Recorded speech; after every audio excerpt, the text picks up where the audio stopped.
Oke guys, kita akan belajar lagi tentang filosofi Jawa. Jadi ada frasa yang mengatakan bahwa memayu hayuning diri. Nah, memayu hayuning diri ini secara harfiah itu bisa diartikan dengan mempercantik, memperindah diri.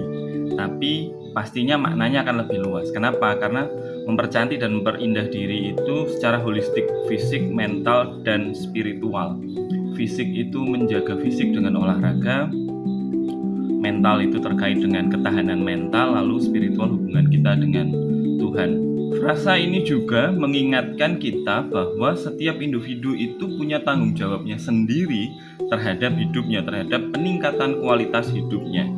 Nah, frasa ini juga berhubungan dengan pengambilan keputusan dengan bijaksana, bertindak dengan akal sehat, dan bertanggung jawab atas apa yang sudah dan akan kita lakukan.